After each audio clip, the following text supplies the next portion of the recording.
What looks good? Little did I know that those three words, spoken over the lunchtime dessert buffet at a resort hotel in the Dominican Republic, were going to change my life forever in ways that I could never imagine. Within months, I was thrown heart first into the intense drama of loving a man going through a high conflict divorce from a woman with narcissistic personality disorder. And I became a stepmother to two young preteen girls who were 11 and 12 at the time. I didn't even get the cute puppy years. Hi, my name is Diana Degan, and I believe that being a stepmother is the hardest job in the world, the most unrecognized, unappreciated job in the world. It is a true labor of love. This is why I'm writing my book, Why Am I the Wicked One? Tips, Tricks, and Techniques for Moving from Surviving to Thriving as a Stepmother. It is a nonfiction, transformational teaching memoir designed to share my journey of being a stepmom in a high conflict divorce situation and to let others know that they are not alone when it feels like you are starting to unravel. How do you overcome roller coaster situations that are not of your own making?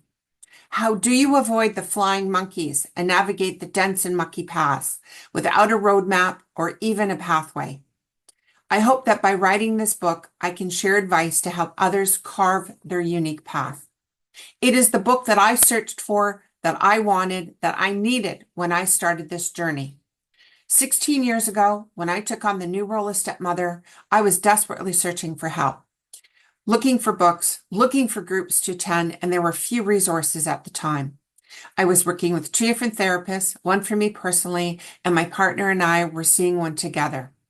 I was fortunate enough to discover an anonymous online community, now sadly gone, that became my lifeline. Many of us formed real-life friendships and have continued to support one another through every step of our journeys. I've conducted focus groups with these women for this book, as well as with other stepmothers that I know.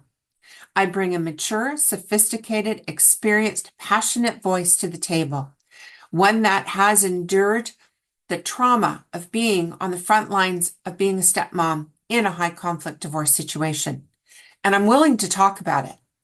Nothing has brought me to my knees like being a stepmother and second wife, dealing with all of the baggage and after effects and decisions of my husband's first marriage.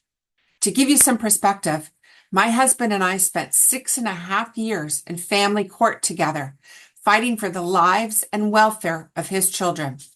He had already spent 1.5 years in court when I first met him. My mother says his mother was praying so hard for him that I was sent to him. I believe our fathers, both immigrants to Canada, were watching in heaven, having cigars and cognacs together, and said, hey, we need to get our kids together. People have so many misconceptions about what it means to be a stepmother. I'm not sure if it started with Cinderella and her evil, wicked stepmother, but the perceptions and myths about stepmothers have permeated our society for decades.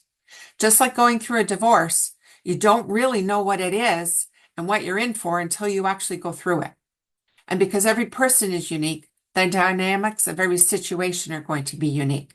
What I will tell you is that no one will truly get it unless they're another stepmother. Not your mother or your father or other family members, not your friends or coworkers, and you know what? Not even your partner or your husband. And this makes it incredibly lonely. Nothing prepared me for the journey that I have taken these past 16 years, and I've lived to tell the tales. Barely, if I'm truly honest. I am an award-winning integrated marketing communications expert recognized in my industry, and I struggled with this. I asked our couples therapist in one session why this was so extremely hard. His answer, because you didn't build the roller coaster, but you're having to maintain the cars traveling down the tracks. I thought about that for a moment, and then I added, and fix the broken ones. It was a pure light bulb moment for me. Approximately 50% of all marriages end in divorce or permanent separation. That means 900,000 divorces in the United States each year. That's one every 30 seconds. The U.S. Bureau of Census estimates approximately 1,300 new step families are forming every day. This Statistics look like there are 500,000 step families in Canada.